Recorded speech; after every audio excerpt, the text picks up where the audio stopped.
Penulis bahan ajar kelas 10 Bahasa Indonesia. Dosen pengampu kita yaitu Ibu Alfa Mitri Suhara MPD. Adapun anggota kelompok kami yang pertama ada Astri Meiranti, Dea Puspitasari, ada Hilmi Ilham,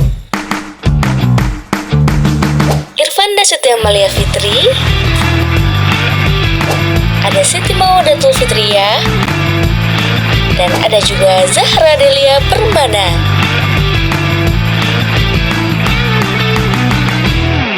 Kerangka pembelajaran. Di sini ada identitas materi pembelajaran, teks negosiasi, mata pelajaran Bahasa Indonesia semester 2, kelas 10. Nah, di sini ada kompetensi dasar. Kompetensi dasar yang pertama 3.11 menganalisis isi struktur orientasi, pengajuan, penawaran, persetujuan, penutup, dan kebahasaan teks negosiasi. Yang kedua, 4.11 mengonstruksikan teks negosiasi dengan memperhatikan isi struktur orientasi, pengajuan, penawaran, persetujuan, penutup, dan kebahasaan. Untuk capaian pembelajaran yang pertama 3.11.1 menelaah dan memahami teks negosiasi, 3.11.2 mengkaji tujuan teks negosiasi, 3.11.3 memahami ciri-ciri teks negosiasi, 3.11.4 menganalisis isi teks negosiasi, 4.11.1 mengevaluasi struktur dan kebahasaan teks negosiasi, 4.11.2 menyimpulkan struktur dan kaidah kebahasaan dari beberapa contoh teks negosiasi, 4.11.3 menyusun dialog berupa tuturan ke dalam struktur dan kaidah kebahasaan dari teks negosiasi, 4.11.4 mempresentasikan hasil karya dan dalam menyusun teks negosiasi. Lalu untuk tujuan pembelajarannya, yang pertama, peserta didik dapat mengidentifikasi materi teks negosiasi. Kemudian, peserta didik juga dapat mengonstruksikan struktur dari teks negosiasi. Tujuan yang kedua, peserta didik dapat menggunakan bahasa Indonesia sebagai sarana berkomunikasi dalam upaya untuk memahami, menerapkan, dan menganalisis informasi lisan maupun tulisan melalui teks negosiasi. Tujuan yang ketiga, peserta didik dapat menunjukkan perilaku jujur, disiplin, peduli, kritis, dan santun dalam menggunakan bahasa Indonesia, terutama dalam kegiatan bernegosiasi dan dapat menerapkan dalam kehidupan sehari-hari. Di sini saya akan memaparkan terkait media pembelajaran yang digunakan. Media pembelajaran pertama yaitu Genial. Genial ini digunakan untuk menyampaikan materi.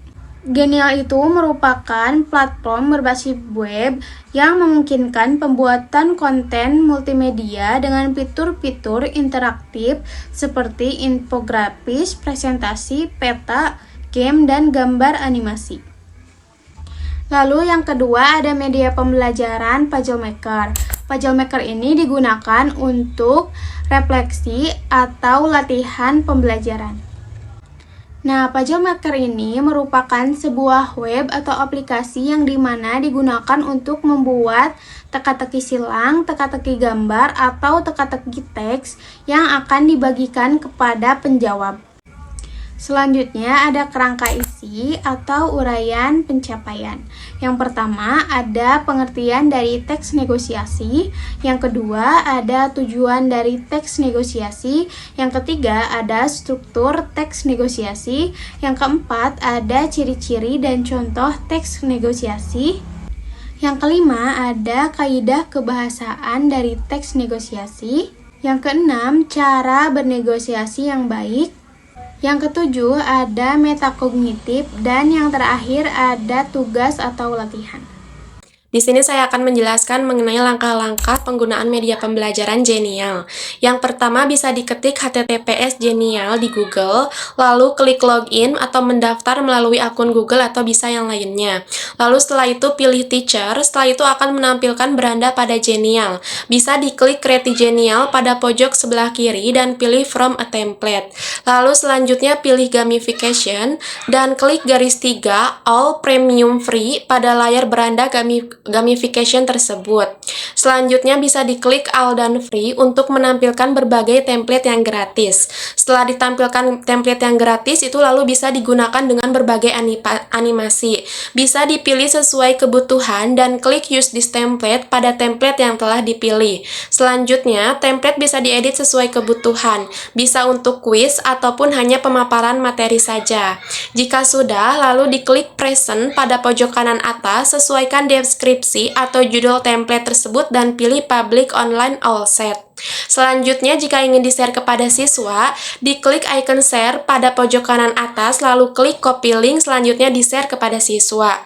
Jika ingin disimpan pribadi, klik garis 3 pada pojok kanan, lalu pilih return to draft from, maka otomatis sudah tersimpan di draft akun kita. Jika ingin melihat draft, klik back, lalu pilih my space.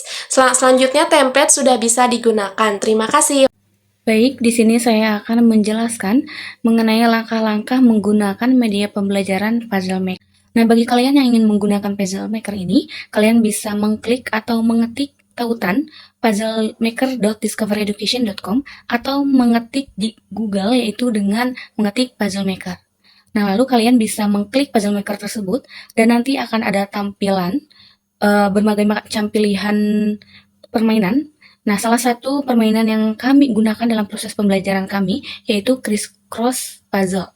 Nah, lalu setelah mengklik Crisscross Puzzle, kami akan di sana kami diperintahkan untuk mengisi suatu kolom yang isinya itu sebagai jawaban dan clue dari puzzle yang akan kita buat. Nah, ini contohnya seperti ini. Nah, setelah kita mengisi kolom tersebut, kita bisa mengklik Create My Puzzle, dan nanti akan ada tampilan seperti ini, yaitu tampilan puzzle-nya yang telah kita buat, dan ada juga jawabannya. Nah, bagi kalian yang ingin mengcopy, kalian juga bisa mengcopy, tinggal diklik saja, copy answer, copy puzzle. Nah, jadi dalam proses pembuatan Puzzle Maker ini, bagi kami ini sangat mudah digunakan, karena di dalam Puzzle Maker banyak sekali pilihan-pilihan permainan, dan ada juga permainan yang cocok digunakan dalam proses pembelajaran. Nah, di sisi lain kami juga mendapatkan kendala ketika melakukan proses pembuatan dalam Puzzle Maker ini, yaitu di mana kami harus benar-benar menguasai dan mengetahui informasi dari yang diperintahkan oleh Puzzle Maker, karena di Puzzle Maker tersebut bahasanya itu menggunakan bahasa asing, yaitu bahasa Inggris. Sehingga kami membutuhkan pemahaman yang lebih dalam agar pembuatan Puzzle Maker sesuai dengan harapan yang telah kita rencanakan.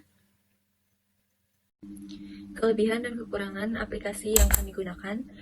Yang pertama ada Genial.